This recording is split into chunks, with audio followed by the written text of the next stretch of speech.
जी अस्सलाम वालेकुम। कैफ फॉर आज के लेक्चर का आगाज़ करते हैं। लेक्चर 63 एज यूजुअल पहले होम असाइनमेंट डिस्कस करेंगे, फिर लर्निंग ऑब्जेक्टिव 2 चैप्टर 13 का स्टार्ट करेंगे और आज इसको डिस्कशन भी कंप्लीट हो जाएगी।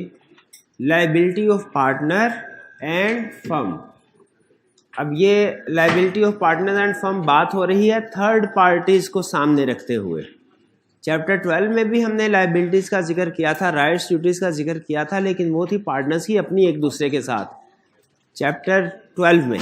चैप्टर 13 में हम लायबिलिटीज़ का जिक्र कर रहे हैं, लेकिन अब ये है with respect to third party, यानी जब थर्ड पार्टी के साथ डीलिंग्स हो रही हो उस वक्त पार्टनर्स की फर्म की क्या लायबिलिटी होगी। लेकिन इसकी तरफ जाने से पहले प्रीवियस लेक्चर में से कोई क्वेश्चन पूछना चाहते हो पूछ लीजिए। कोई क्वेश्चन पूछना चाहते हो पूछ लें। लिखा हुआ further authority can be given if partners are agreed. तो ये जॉइंट मेजॉरिटी वाले एग्रीड है या सभी पार्टनर? जी स्टडी टिप में लिखा हुआ है कि further authority can be given or restricted if agreed by partners, यानी जो एम्प्लॉयड अथॉरिटी में चीज़ें हैं और जो रिस्ट्रिक्शन में चीज़ें हैं, क्या एम्प्लॉयड अथॉरिटी वाली चीज़ों में मज़ीद चीज़ें ऐड की जा सकती हैं? रिस्ट्रिक्शन वाली चीज़ें भी एम्प्लॉयड अथॉरिटी में दी जा सकती हैं, बिल्कुल दी जा सकती हैं। शर्त क्या है? एग्रीमेंट में लिखना पड़ेगा। इसी तरह वाइस वर्सा, यानी क्या जो चीज़ें एम्प्लॉयड अथॉरिटी में है उनको रिस्ट्रिक्ट किया जा सकता है? बिल्कुल किया जा सकता है। शर्त क्या है? एग्रीमेंट में लिखना होगा। ठीक है, तो पार्टनर्स की एम्प्लॉयड अथॉरिटी को इनहेंस भी किया जा सकता है, रिस्ट्रिक्ट भी किया जा सकता है। इनहेंस करने का मतलब क्या है? बढ़ाना, यानी रिस्ट्रिक्शन वाली चीज़ें एम्प्लॉयड में आ जाएंगी। और रिस्ट्रिक्ट करने का मतलब क्या है? कि एम्प्लॉयड अथॉरिटी में से चीज़ें ख़त्म करके कम कर देना। ठीक है, ये एग्जाम में ज़्यादातर रिस्ट्रिक्शन ऑन एम्प्लॉयड अथॉरिटी वाली चीज़ें पूछता है। ठीक है, यानी वो इस तरह की केस स्टडी सेट करेगा जिसमें वो कहेगा आपसे कि पार्टनर्स की एम्प्लॉयड अथॉरिटी है लेकिन एग्रीमेंट में लिख दिया गया कि पार्टनर ये काम नहीं करेगा। अब बताइए क्या होगा? तो ज़्यादातर इन्हेंसमेंट की केस स्टडी नहीं आएगी, बल्कि रिस्ट्रिक्शन ऑफ एम्प्लॉयड अथॉरिटी की केस स्टडी है। जी और कोई question? Endorse bill of exchange और प्रोमिसरी नोट, ये किधर लिखा हुआ? एम्प्लॉयड में 7 वाला वो कह रहा है पार्टनर्स की एम्प्लॉयड अथॉरिटी है to draw cheques or endorse bill of exchange और प्रोमिसरी नोट इन दे। इसका मतलब ये हुआ कि कोई बिल या बिल ऑफ एक्सचेंज है या प्रोमिसरी नोट है, इसको वो इशू कर सकता है। ये बिल ऑफ एक्सचेंज और प्रोमिसरी नोट होते हैं असल में निगोशिएबल इंस्ट्रूमेंट। ये आप पढ़ेंगे चैप्टर 14 और 15 में। यहाँ पे ब्रीफली इतना बता देता हूँ। फ़र्ज़ कीजिए चेक बुक पड़ी हुई है, भाईजान पेमेंट लेने के लिए आए, क्या मैं पार्टनर हूँ, क्या इनको चेक इशू कर सकता हूँ? एम्प्लॉयड अथॉरिटी में पहली बात ये कर। दूसरा, चेक बुक नहीं है, क्या मैं इनको ये लिख के दे सकता हूँ कि मैंने आपसे 1000 रुपये की चीज़ें वसूल पाई हैं पार्टनरशिप के बिहाफ पे, और पार्टनरशिप के पार्टनर के तौर पे आपको मैं ये वादा करता हूँ कि हफ्ते के बाद इस पेमेंट की अदायगी हो जाएगी। नीचे साइन कर दिए। ये है प्रोमिसरी नोट या बिल ऑफ एक्सचेंज। ये जो मैंने चेक नहीं है, चेक में इतनी लंबी कहानी नहीं होती, सेंटेंस नहीं होते। ये क्या कहलाता है? प्रोमिसरी नोट या बिल ऑफ एक्सचेंज। अब अगर साइन कर दिए तो फर्म के ऊपर लाजमी हो जाता है कि इसकी पेमेंट करनी है, इसकी पेमेंट करनी है। कहता है पार्टनर्स की अथॉरिटी है, ये भी कर सकते हैं। क्लियर? इंडोर्स का मतलब होता है अप्रूव करना। इंडोर्स के साथ लिख दें। इंडोर्स का मतलब क्या? अप्रूव कर या साइन करना। साइन करना भी कह सकते हैं। साइन करना, अप्रूव करना, इसे इंडोर्समेंट कहते हैं। और कोई क्वेश्चन? और कोई? अच्छा, एक स्टूडेंट ने पूछा 4th point, settling accounts with person dealing with firm. इसका मतलब क्या है? पर्सन डीलिंग विद फर्म कौन होते हैं? सप्लायर या कस्टमर, यानी डेटर क्रेडिटर। सेटलिंग अकाउंट का मतलब क्या है? लेना देना सेटल करना उनसे। यानी हर पार्टनर की एम्प्लॉयड अथॉरिटी है, वो डेटर से कैश वसूल कर सकता है, क्रेडिटर को कैश पे कर सकता है। भाई हिसाब किताब खत्म तुम्हारा आज से। ये पॉइंट 4 में क्या, और पॉइंट 8 में क्या कह रहा है? To sue or defend suits in the name of the firm. हर पार्टनर के पास ये अथॉरिटी है कि वो किसी थर्ड पार्टी के खिलाफ केस फाइल करना चाहे, जैसे किसी सप्लायर ने टाइम पे चीजें नहीं पहुंचाई, कॉन्ट्रैक्ट एक्ट का ब्रीच किया, कॉन्ट्रैक्ट का डैमेजेस क्लेम करने के लिए कोई एक पार्टनर सूट फाइल कर सकता है? बिल्कुल कर सकता है, लेकिन क्या नहीं कर सकता?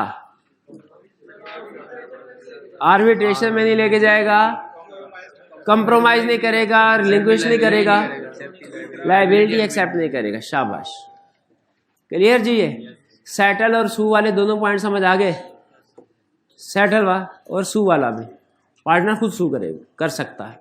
और की क्वेश्चन?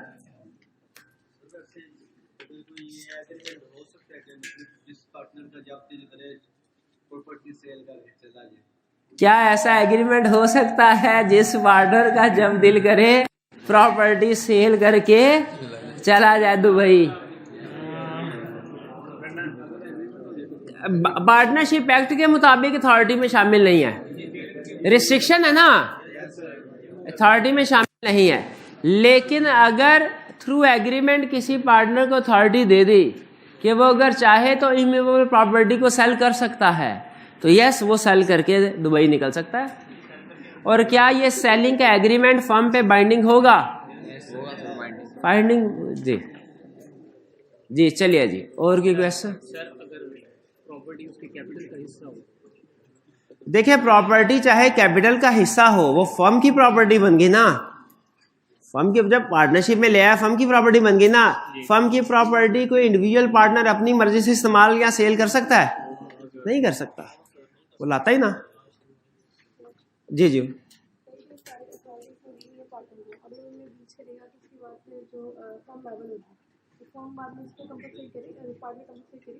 जी जी बिल्कुल, ये हमने आज के केस में पढ़ना है।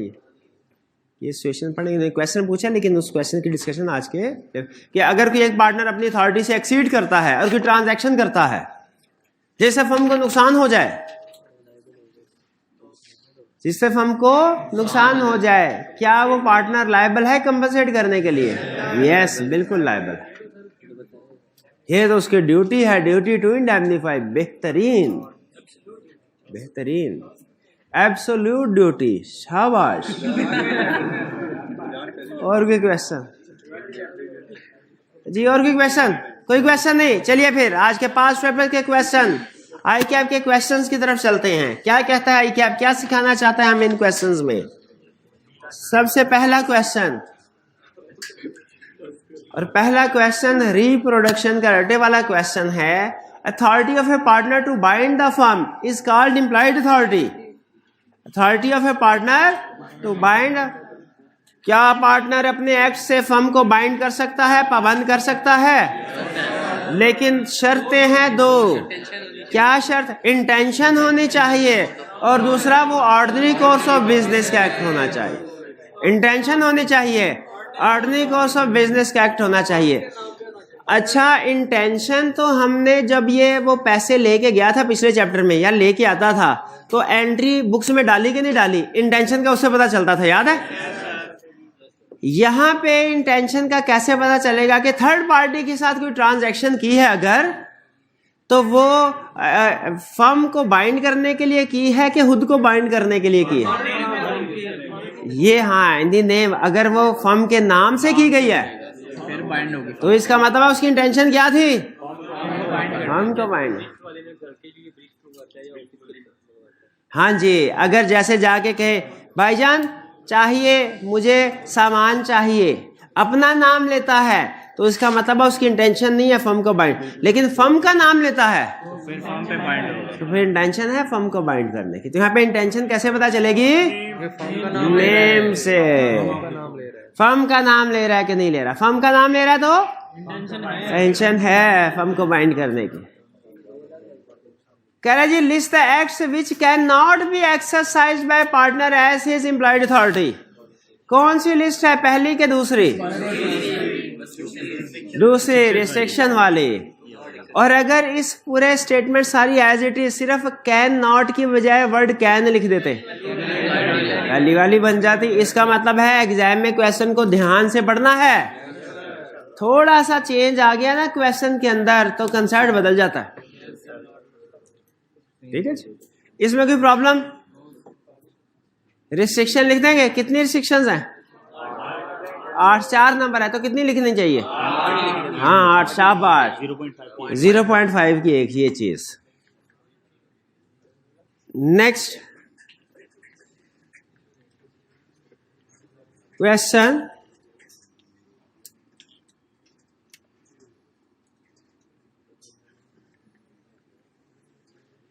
under the provisions of Partnership Act 1932, list down any 4 restrictions imposed on the implied authority of a partner. वही रिस्ट्रिक्शन है, लेकिन अब की बार कितनी बतानी है? 4। लेकिन मार्क्स तो 2 हैं। 0.5, शाबाश। A and B are partners. A with the intention to bind the firm. Intention बन गई, पता चल गया, वो खुद से बता दिया इंटेंशन है, खुद से बता दिया इंटेंशन है। Goes to a shop and purchases certain articles on behalf of firm which are generally used in the partnership business. Generally used का मतलब क्या हो गया? ऑर्डिनरी। इंटेंशन भी है, ऑर्डिनरी कोर्स ऑफ बिजनेस भी है, तो क्या ये ट्रांजैक्शन फर्म में बाइंडिंग हो गई? Yes. A uses these articles personally. Is firm liable to pay to supplier? Yes, firm liable है, फर्म लायबल है थर्ड पार्टी को। क्या थर्ड पार्टी को फर्म लायबल है? यस। थर्ड पार्टी को पैसे देने पड़ेंगे फर्म को, फिर इसके बाद फर्म क्या करेगी? ए से पैसे निकलवाएगी जी। नेक्स्ट 3 में कोई प्रॉब्लम? चलिए फिर नेक्स्ट क्वेश्चन है हमारा 4. Adil, a partner in the firm of chartered accountants. Service है कि ट्रेडिंग बिजनेस है? अच्छा, चार्टर्ड अकाउंटेंट्स करते क्या है? ऑडिट करते हैं। ऑडिट करते हैं और कंसल्टेंसी सर्विसेज प्रोवाइड। कंसल्टेंसी किस चीज की? अकाउंटिंग वगैरह की, ऑडिट की, टैक्स की, या इन्वेस्टमेंट किस जगह करनी है? स्टॉक एक्सचेंज में। सारे काम नहीं करते, अरे काम नहीं करते। कौन से अकाउंटिंग और ऑडिट? स्टॉक इन्वेस्टमेंट नहीं, वो तो ब्रोकर करते हैं। तो लीगल केस लॉयर्स लड़ते हैं, केसेस वगैरह नहीं, नॉर्मली नहीं। टैक्स से रिलेटेड केसेस से लड़ते हैं, वरना नॉर्मली नहीं लड़ते। तो कह रहे हैं भाई आपको पता होना चाहिए चार्टर्ड अकाउंटेंट्स क्या काम करते हैं, कल को आपने भी करना है। Adil, a partner in the firm of chartered accountants, borrows money and executes promissory note. Promissory note in the name of the promissory note का मतलब क्या है? I promise to pay you rupees 10,000 after 1 month. Promissory note क्या है? I promise to pay rupees 10,000 after 1 month. अगर कोई partner ये लिख के किसी कस्टमर, किसी थर्ड पार्टी को दे सकता है? ये लिख के थर्ड पार्टी को दे सकता है प्रॉमिसरी नोट? तो क्या दूसरे पार्टनर लायबल होंगे पेमेंट करने के लिए? क्यों? इम्प्लॉयड अथॉरिटी, ये चीज इम्प्लॉयड अथॉरिटी में शामिल है। अगर चाय का लिख के दूंगा ये भी बात। शाबाश। ये किधर है भाईजान? नहीं चले, रहने दे। 1 कप चाय मंगवा दूंगा, एक शर्त पे, कल क्लास में आने से पहले कीड़े मार का सिरप पी के आना।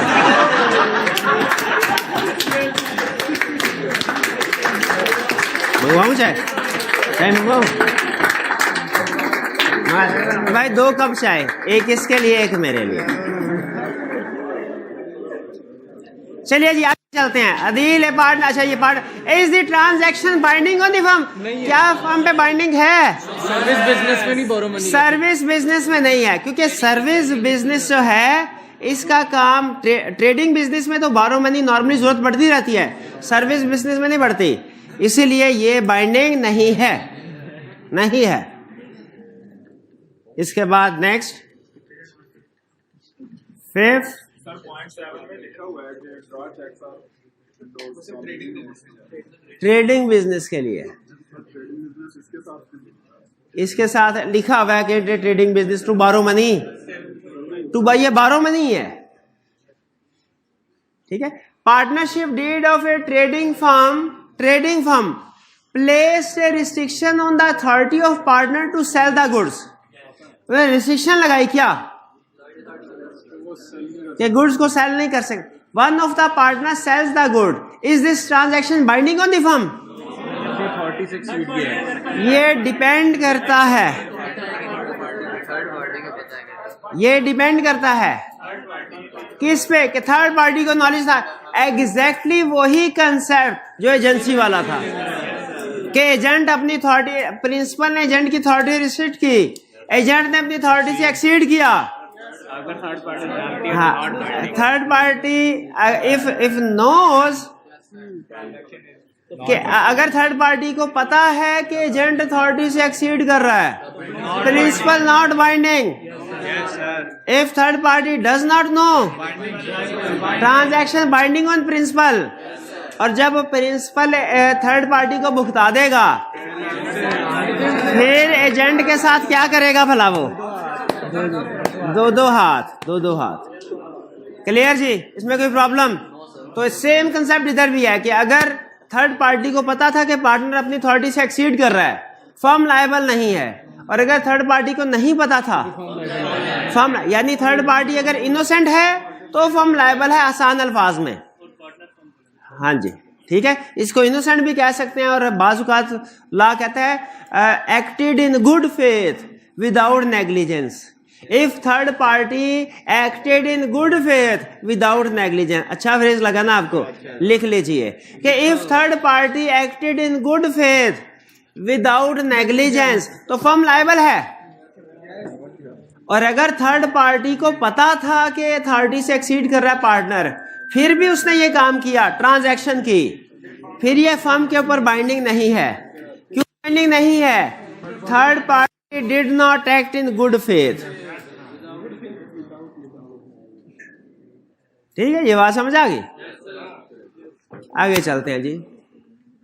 6, Zajib and Ghalib are partners in a firm. The partnership deed restricts the implied authority of Jazib to borrow money in the name of firm. Yes, sir. उसने कहा जाजिब का भाईजान तूने किसी उधार नहीं मांगना, तेरी बचपन से आदत है, हर अरे गारे से उधार मांग लेते हो, किसी का उधार नहीं मांगना। आदत से मजबूर है, लेकिन क्या करे, एग्री कर लिया लेकिन आदत से मजबूर है। Jazib borrows money from Sahar bank limited, SBL से उसने बारो मनी कर ली। Is transaction binding on the firm? Transaction binding है कि नहीं? It depends. किस चीज पे डिपेंड करता है? SBL knows or does not know. If SBL knows that Jazib is exceeding his authority,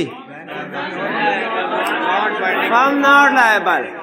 If SBL did not know that Jazib is exceeding authority, firm is liable because SBL acted in good faith without negligence. ठीक है, SBL acted in good faith without negligence. जादू, अच्छा ठीक है, मतलब मुंह से कागज निकालना है जादू, तो चबा रहे थे, कोई बात नहीं। चले आगे चलते हैं।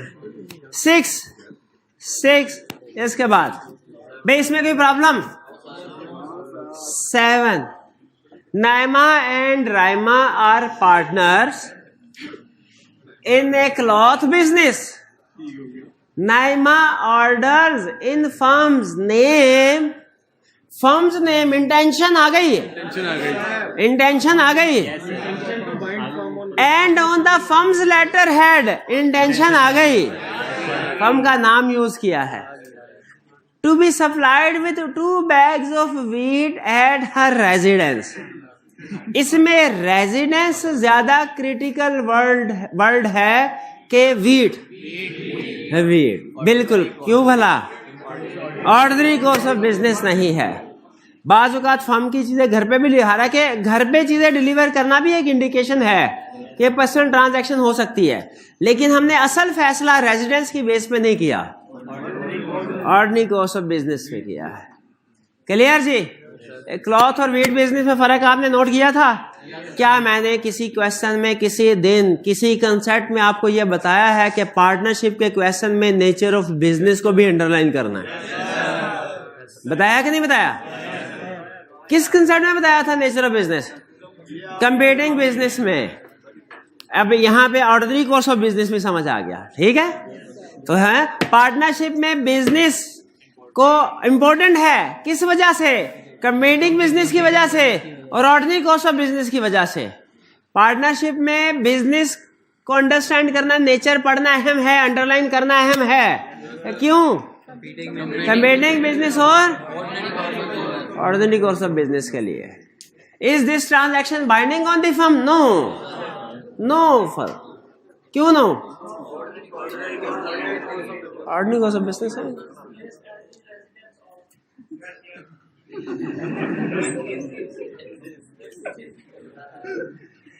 Imran and Kamran are working in partnership as chartered accountants.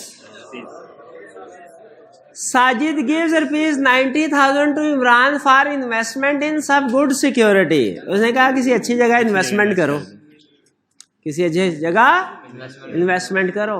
Imran does not tell anything to his co-partner Kamran about it and misappropriates the money. Misappropriate मतलब खा पी गया, धोखा दे गया, पैसे लेके दुबई निकल गया। And misappropriates the money. अच्छा, Sajid files a suit on the firm for recovery of his 90,000. Will Sajid succeed? क्यों? ऑर्डिनरी कोर्स ऑफ बिजनेस नहीं है। याद रखें, इन्वेस्टमेंट करना चार्टर्ड अकाउंटेंट्स का ऑर्डिनरी कोर्स ऑफ बिजनेस नहीं है।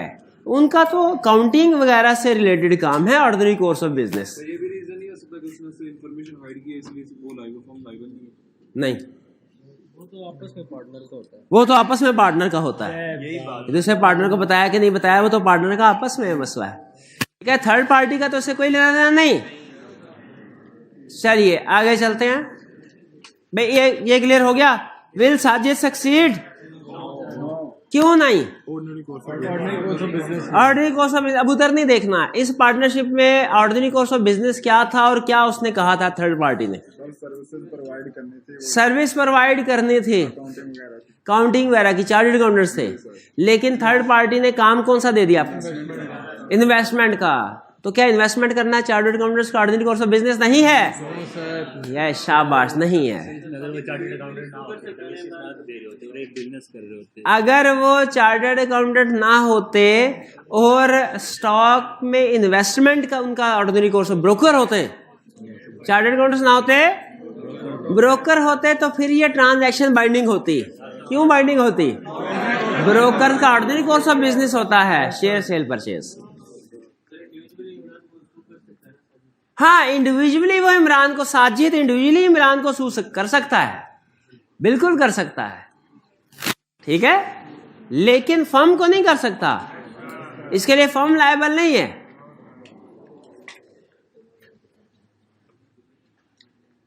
Next question 9। Amjad, Babar and Zahid are partners. Zahid, an active partner, signed a land transfer deed on behalf of firm without authorization from other partners to improve cash flows of the firm. Is this transaction binding on firm? Restriction है, ये law ने restricted authority में शामिल किया हुआ है, ये नहीं कर सकता, ठीक है? अच्छा, क्या इसमें third party knows, third party does not know वाली बात लिखेंगे? क्यों नहीं लिखेंगे? क्योंकि ये वो रिस्ट्रिक्शन है जो लॉ ने बता दी है। लॉ एज्यूम करता है, अच्छा एग्रीमेंट के बारे में लॉ कहता है कि शायद थर्ड पार्टी को पता हो या ना पता हो। एग्रीमेंट के बारे में, एग्रीमेंट में जो चीजें तय पाई होती हैं उसके बारे में लॉ का पॉइंट ऑफ व्यू क्या है? शायद पता हो। अगर थर्ड पार्टी की एग्रीमेंट दिखा दिया तो उसको पता होगा, ना ही दिखा पता होगा। लेकिन जो चीजें लॉ ने बता दी हैं उनके बारे में लॉ कहता है कि वो पता होगे। आपने मुहावरा सुना होगा, ignorance of law is no excuse. तो जो लॉ में चीजें लिख दी गई, लॉ अज्यूम करता है वो सारी दुनिया को पता है। तो यहां पे चूंकि ये लॉ ने क्या दिया था, इमूवेबल प्रॉपर्टी रिस्ट्रिक्टेड है, यानी कोई पार्टनर नहीं कर सकता, तो मतलब नहीं कर सकता। ट्रांजैक्शन बाइंडिंग है क्या फर्म पे? नहीं है। आगे चलते हैं जी। साहिर, और ये पास्ट पेपर का क्वेश्चन आ गया। Sahir and Sarim are lawyers who have entered into a partnership, namely SS Associates. Noreen approached SS Associates for a property dispute case. However, after seeing Sarim's capability, Noreen gave rupees 2.5 lakh to Sarim for investment in stock and bonds at his discretion on her behalf. Law firm का ordinary course of business नहीं है। उनका ordinary course of business क्या है? Case करना, case लड़ना। Sarim had the said fact from Sahir and used the money to meet his personal needs. उसने अपने को वर्कर को इसके बारे में नहीं बताया और पैसे इस्तेमाल कर लिए। Subsequently, Noreen filed a suit on the firm for the recovery of 2.5 lakh. Reason out the validity of suit filed by Noreen. Valid है? क्यों नहीं है? क्योंकि ऑर्डिनरी कोर्स ऑफ बिजनेस में नहीं है। ये ऑर्डिनरी कोर्स ऑफ बिजनेस की ट्रांजैक्शन नहीं है। चाहे वो जो फर्म की पर्ची होती है जिसके ऊपर रसीदें देते हैं, वो 2.5 लाख की रसीद की ना दी हो, 2.5 लाख की चाहे रसीद नोरीन को क्यों ना दी हो साहिर ने, फिर भी फर्म पे बाइंडिंग नहीं है। क्यों बाइंडिंग नहीं है? इंटेंशन तो है, ऑर्डिनरी कोर्स ऑफ बिजनेस नहीं है ये चीज जी। 10 क्लियर? 10 में कोई problem?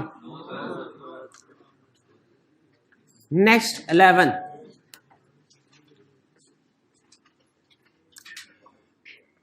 Taki, Saqib and Abrar are partners in trading firm.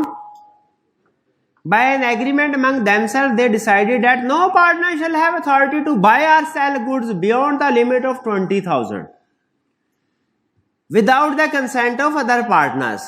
हालांकि हर पार्टनर की अथॉरिटी होती है बाय और सेल एनी इन्वेंट्री, लेकिन उन्होंने 20,000 की लिमिट लगा दी। क्या 20,000 की लिमिट लगाई जा सकती है? बिल्कुल, ये रिस्ट्रिक्शन है, कर सकते।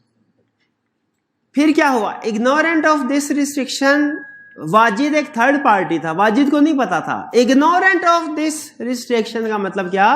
पता नहीं था थर्ड पार्टी, वाजिद को नहीं पता था।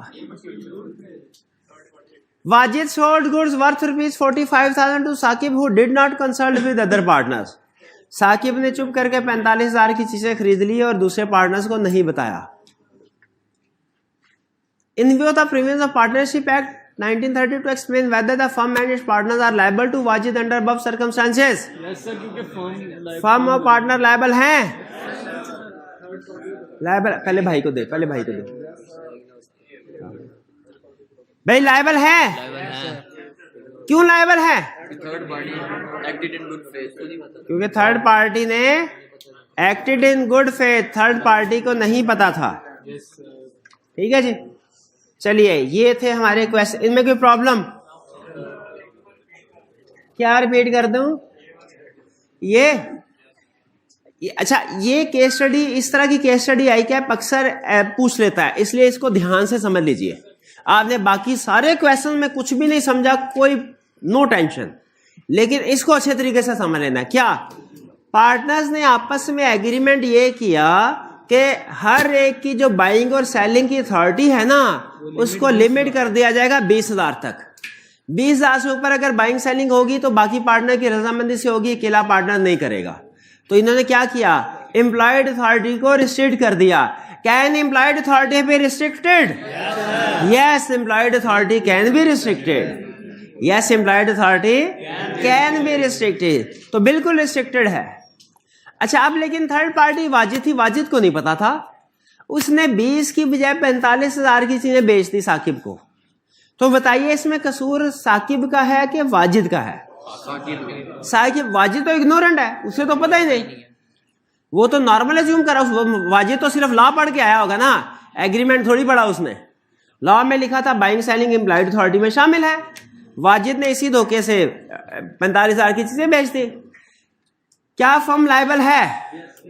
बिल्कुल लायबल है, क्योंकि पार्टनर जब अपनी अथॉरिटी से एक्सीड करे तो उस के लिए फर्म लायबल होती है। अब फर्म क्या 45,000 पे करेगी वाजिद को? यस, फर्म 45,000 वाजिद को पे करेगी। और अगर फर्म को इस ट्रांजैक्शन पे नुकसान हुआ तो वो नुकसान साकिब से रिकवर करवाएगी। जी हाँ, अगर वो इग्नोरेंट ना होता तो 20,000 तक फर्म लायबल थी, उससे ऊपर का 25,000 फर्म कहती वाजिद को, वाजिद भाई आप जाने और साकिब भाई जाने। हमने 20,000 तक एग्री किया था कि हमारी हम इजाजत दी थी। तो याद रखिए हमेशा कि जब कोई भी एजेंट या पार्टनर अपनी अथॉरिटी से एक्सीड करता है ना, तो प्रिंसिपल या फर्म एक्सेस अमाउंट के लिए लायबल है, पूरी के लिए नहीं। वो याद है आपको वो जो भेड़ बकरियां लेके आया था? तो उसमें उसने क्या, वो भेड़ों के लिए, गांव के लिए जो प्रिंसिपल लायबल था, बकरियों के लिए जो उसने अपनी अथॉरिटी से एक्सीड किया था।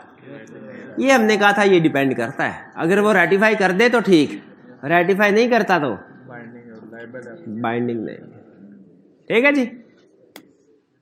जी ये क्वेश्चन समझ आ गया।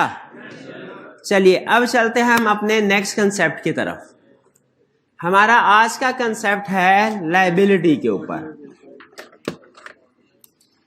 फर्म की लायबिलिटी, किसके? फर्म की लायबिलिटी। लेकिन चैप्टर 12 में भी तो हमने कुछ पढ़ा था, वो थी पार्टनर की राइट्स एंड ड्यूटीज। ये क्या है? फर्म की लायबिलिटी। वो क्या था? पार्टनर की लायबिलिटी। हेडिंग देखिए क्या है?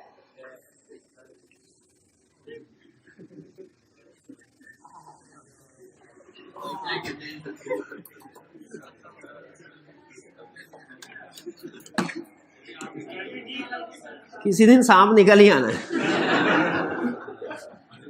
चलिए, liability towards third parties. Liability towards किसकी लायबिलिटी?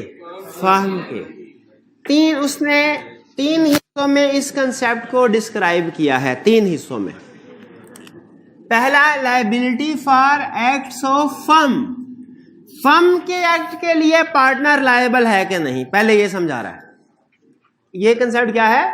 फर्म के एक्ट्स के लिए पार्टनर लायबल है कि नहीं, इसमें ये सीखेंगे। फिर है liability for wrongful act by partner. Partner के एक्ट के लिए फर्म लायबल है कि नहीं। यहां पे क्या है? यहां पे क्या है?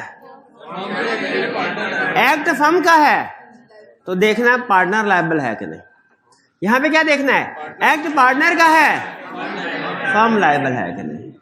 तो यहां पे अगर पार्टनर पैसों का गबन करे, अगर पार्टनर पैसों का मिस एप्रोप्रिएशन करे, एम्बेजलमेंट करे, मिस एप्रोप्रिएशन करे, तो क्या होगा? तो क्या होगा?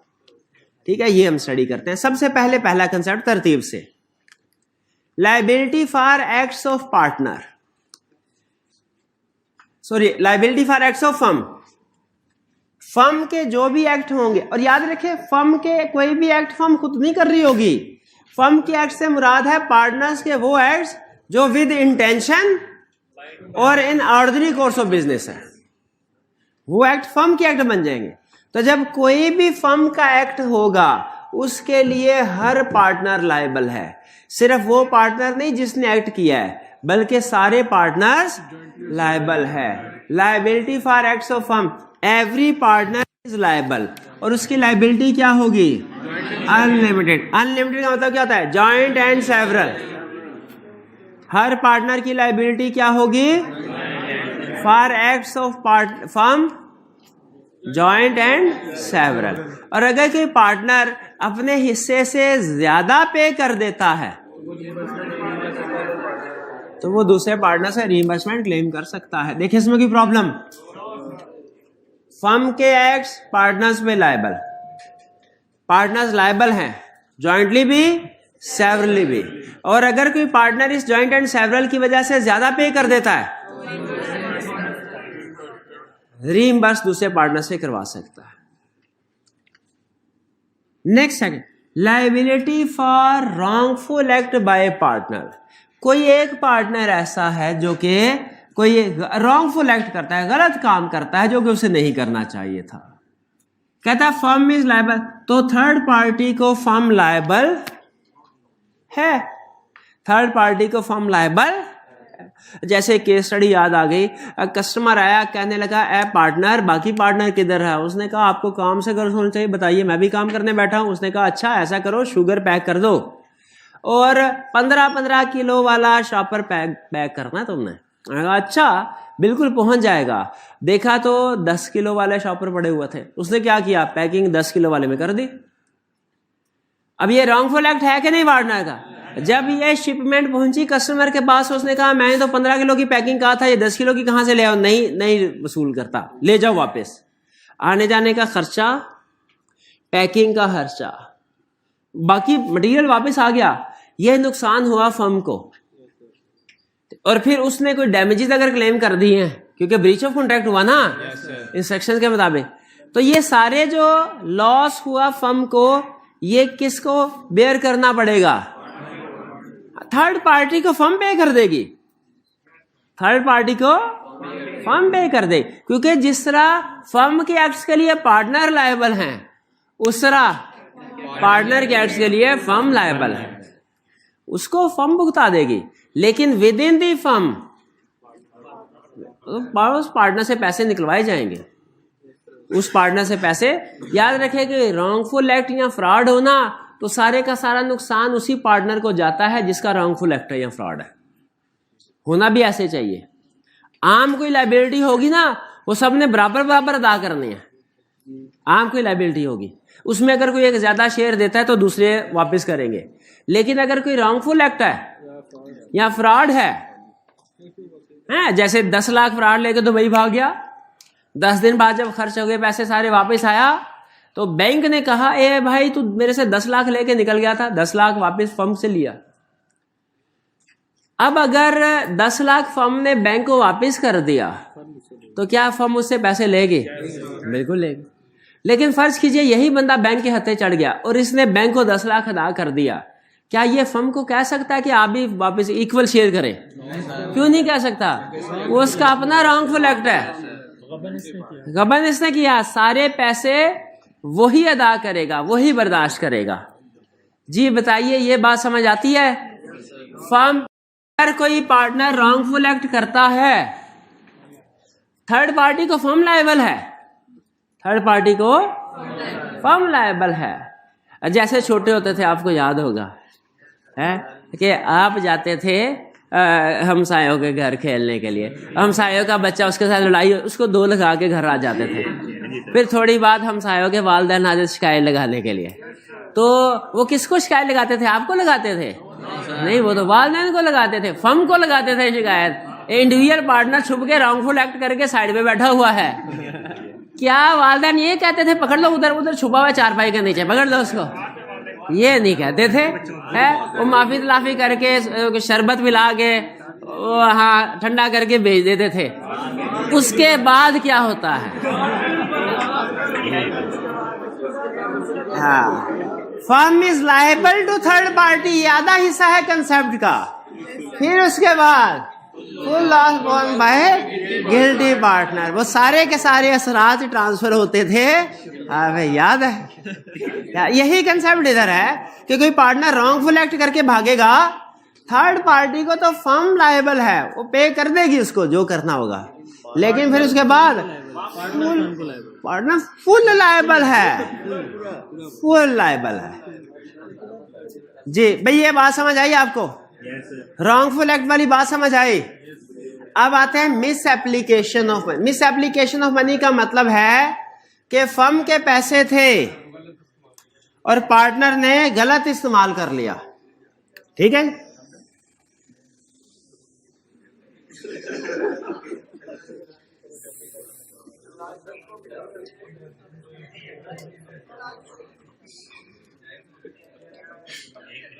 Liability for misapplication of money और property by partner,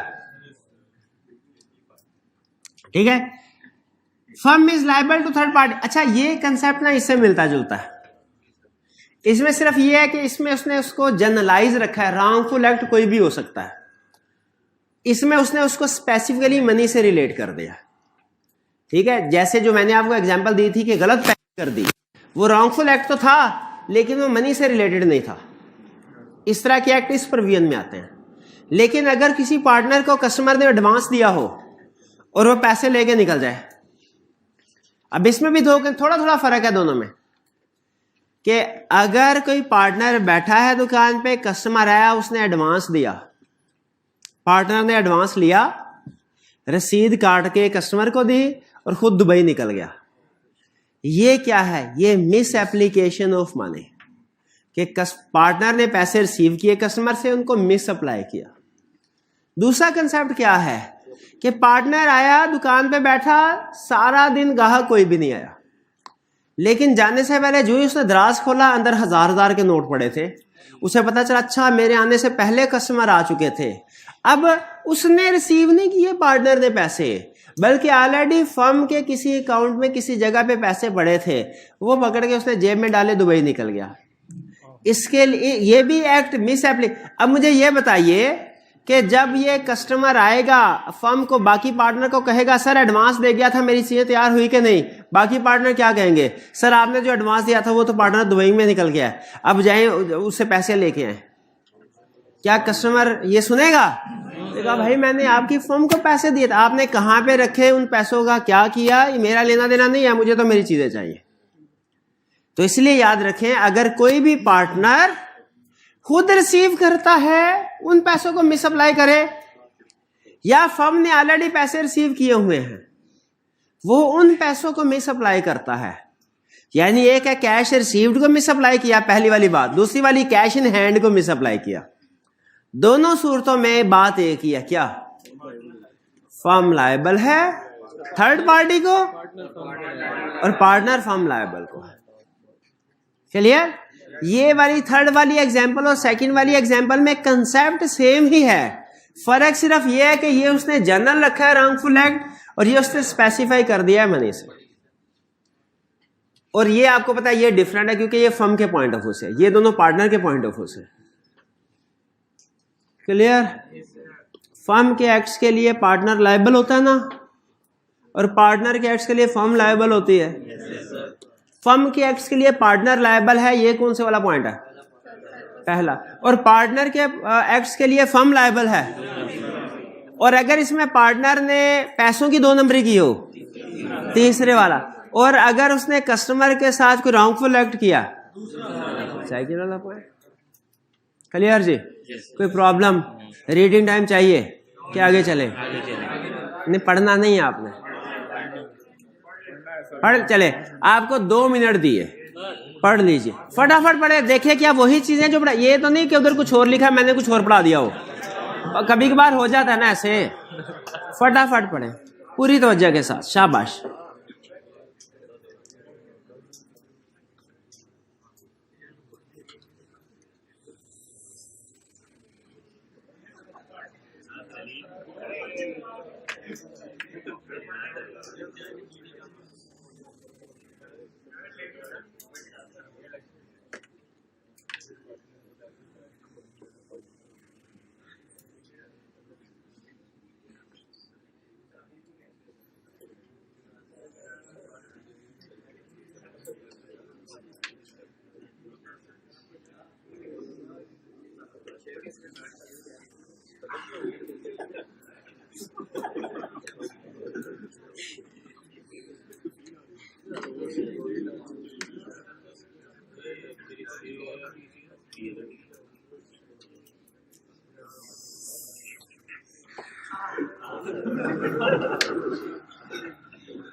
ji next, effect of notice or representation. Effect of notice or question ये है कि अगर किसी थर्ड पार्टी ने फर्म को कोई नोटिस देना है, क्या वो सारे पार्टनर्स को नोटिस देना चाहिए, ठीक है, या कि किसी भी एक पार्टनर को नोटिस दे तो चलेगा?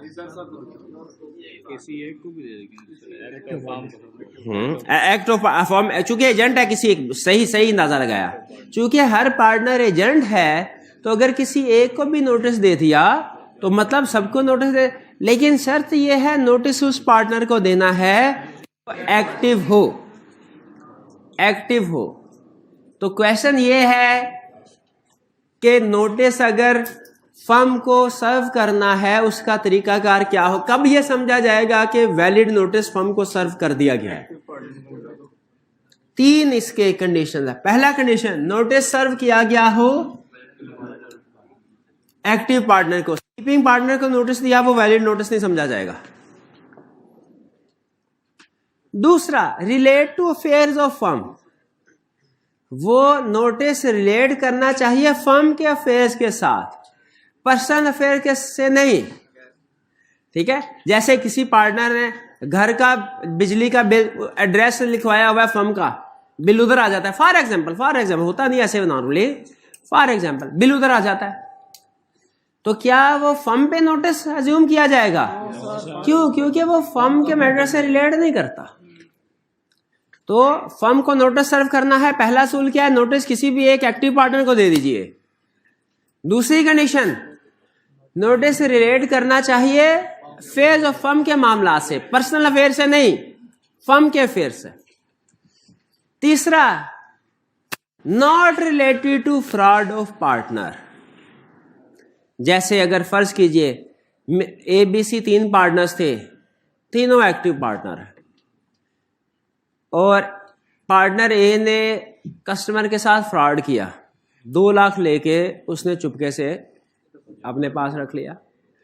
अब थर्ड पार्टी लीगल एक्शन लेना चाहती है फर्म के खिलाफ, उसने नोटिस इशू किया, और नोटिस में पार्टनर ए को नोटिस भेज दिया। क्या ये नोटिस ऑन फर्म एज्यूम किया जाएगा? देखिए, है एक्टिव पार्टनर को नोटिस, रिलेट भी फर्म के मैटर से करता है, क्या ये वैलिड नोटिस समझा जाएगा? क्यों नहीं समझा जाएगा? और जिस पार्टनर ने फ्रॉड किया था उसी को नोटिस भेज रहे हैं, तो अंडरस्टूड है वो दूसरों को नहीं बताएगा। अगर नोटिस इस किस्म का है जो किसी पार्टनर के फ्रॉड से रिलेट कर रहा है, तो आपने किसको नोटिस इशू करना है? दूसरे एक्टिव पार्टनर्स को। जिसने फ्रॉड किया उसी को नोटिस नहीं देना, उसको तो नोटिस दिया ना दिया एक बराबर है। वो तो कहेगा शुक्र है मुझे नोटिस दिया, वरना किसी और के हाथ लग जाता तो क्या था। ऐसे ही है ना। जैसे अगर ICAP चाहता है कि आपके रिजल्ट कार्ड, आपके घर वालों को वैलिड नोटिस सर्व हो रिजल्ट का, तो उसे रिजल्ट में एड्रेसी किसको लिखना चाहिए? आपको। क्या आप तो खुद फ्रॉडुलेंट पार्टी हैं, आपको तो खुद पता है क्या कार्रवाई करके आए पेपर में। तो वो वैलिड नोटिस, वो तो कब वैलिड नोटिस समझा जाएगा? जब आपके वालिदैन या बड़े भाई के नाम पे नोटिस भेजा जाएगा। हाँ जी। तो इसीलिए जब कोई पार्टनर फ्रॉडुलेंट एक्टिविटी इन्वॉल्व हो, उसके खिलाफ एक्शन लेना है, कस्टमर को क्या चाहिए? नोटिस किसको सेंड, किसके नाम पे? हाँ, दूसरे एक्टिव पार्टनर्स को नोटिस सर्व किया जाए। जिसने फ्रॉड किया उसको नहीं, वो तो छुपा देगा, उसको फाड़ के फेंक देगा वो। ये बात समझ आ रही है नोटिस की? अब रिप्रेजेंटेशन मेड, रिप्रेजेंटेशन कहते हैं स्टेटमेंट को। घर के करीब शवारमा की दुकान, आपके घर के करीब, उसके ऊपर लिखा है वाकई बड़ा शवारमा 35 रुपए में। लिखा नहीं लिखा होता? हमारे घर के करीब लिखा होता है वाकई बड़ा शवारमा 35 रुपए दे भी देता है। साथ ही चिकन भी है, चिकन वाली शॉप भी है, वहां पे किलो 600 रुपए किलो बिकता है चिकन। उसी तरफ आ रहा हूँ। तो हाँ, तो मैं आप रोज बड़े मजे से खाते हैं, ठीक है? हाँ, तो बड़े मजे से खाते हैं। एक दिन क्या हुआ, वो 3 पार्टनर जिनकी वो दुकान थी, उनमें से एक पार्टनर आके कहने लगा, आज मैं इतराफ करना चाहता हूं सबके सामने कि जो भी आपको हम शवारमा खिलाते रहे हैं वो डड्डू वाला था। अब आपने कहा अच्छा, इसी वजह से मुझे लॉ याद नहीं होता था, इसी वजह से मेरा दिल हर छप्पड़ को देख के करता था इसमें छलांग मारूं, किताब खोलने को कभी दिल नहीं किया मेरा। आपने कहा अच्छा ये वजह थी। आपने कहा मैं इसके खिलाफ करूंगा केस। सवाल सिंपल ये है, क्या इस पार्टनर की ये जो रिप्रेजेंटेशन है, रिप्रेजेंटेशन मतलब स्टेटमेंट, क्या इसको अदालत में एविडेंस के तौर पे पेश किया जा सकता है, सबूत के तौर पे किया जा सकता है? लॉ ने इस कंसेप्ट में इसी चीज का जवाब दिया है कि अगर कोई भी एक पार्टनर रिप्रेजेंटेशन देता है कोई, क्या उस रिप्रेजेंटेशन को फर्म के खिलाफ एज एविडेंस यूज किया जा सकता है? वो कहता है हाँ बिल्कुल किया जा सकता है। 2 कंडीशंस है, relates to affair of the firm और made a ordinary course of business. बस दोनों अगर थोड़ा सा सोचा जाए तो एक ही चीज से रिलेट करते हैं, लेकिन बहरहाल अल्लाह ने 2 पॉइंट बनाए, हम भी बनाएंगे कि वो बिजनेस से रिलेट करे, फर्म से रिलेट करे और ऑर्डिनरी कोर्स ऑफ बिजनेस हो। ठीक है, तो फिर उसको अब ये चूंकि जो हमारी वाली एग्जांपल है, क्या ये फर्म से रिलेट कर रही है? ऑर्डिनरी कोर्स ऑफ बिजनेस की है, यही तो उनका बिजनेस है। बिल्कुल, तो इसमें हम उसके इस रिप्रेजेंटेशन को एविडेंस के तौर पे यूज कर सकते हैं। नोटिस वाली बात समझ आई? रिप्रेजेंटेशन वाली बात भी समझ आई? चलिए, कोई क्वेश्चन हो तो पूछ लीजिए। अच्छा, एक दफा पढ़ ले, देखे कोई लाइन, कोई लफ्ज ऐसा तो नहीं जो रह गया हो, ताकि आपको पढ़ा के घर भेजे। तीसरा पॉइंट ये है कि अगर कोई पार्टनर कस्टमर से पैसे वसूल करके वो पर्सनल खर्च कर ले, या फर्म ने पैसे वसूल किए थे, वो दराज में पड़े हुए थे, वहां से पार्टनर निकाल के पैसे खर्च कर ले जाती, दोनों सूरतों में फर्म जो है कस्टमर को कुछ नहीं कहेगी, बल्कि उस पार्टनर से पैसे निकलवाएगी। ये बिल्कुल एग्जाम्पल इससे मिलती जुलती एग्जाम्पल है। आप बैंक में पैसे रखवाते हैं, अगले दिन आपको पता चलता है बैंक में डाका बढ़ गया। ठीक है, डाका बढ़ा था 1 लाख का, ब्रांच मैनेजर ने बाकी भी 4 लाख साइड पे करके रिपोर्ट करवा दी 5 लाख की। करते हैं ऐसे साइंसदान लोग। 5 लाख की उसमें आपके जो 50,000 थे वो भी शामिल थे। अब बताइए, ये जो ब्रांच मैनेजर ने मिस एप्रोप्रिएशन की, तो बैंक क्या आपको ये कहता है सर सॉरी माजरत, आपने पैसे जमा कराए थे, वो तो डाकू और ब्रांच मैनेजर लूट के ले गए, अब आपको कुछ नहीं दे सकते? बैंक ये कहता है? बैंक खुद लॉस सफर करता है। यही कह रहा है कि अगर कोई पार्टनर 2 नंबरी करेगा तो फर्म थर्ड पार्टी को कुछ नहीं कहेगी, फर्म थर्ड पार्टी को लायबल है पैसे अदा करने की, या जो चीजों का ऑर्डर दिया था वो चीजें डिलीवर करने की। फर्म थर्ड पार्टी को लायबल है, थर्ड पार्टी अनअफेक्टेड है। लेकिन विद इन द फर्म क्या होगा कि जो फॉल्टी पार्टनर है सारा नुकसान उसको दो बेयर करना पड़ेगा। क्लियर मेरे भाई? और कोई क्वेश्चन? भाई सारे कंसेप्ट डिस्कस हो गए, छोटा सा कंसेप्ट था, ज्यादा नहीं पढ़ा हमने। क्लियर? चलिए फिर आज का लेक्चर यहाँ पे खत्म करते हैं हम। अल्लाह हाफिज।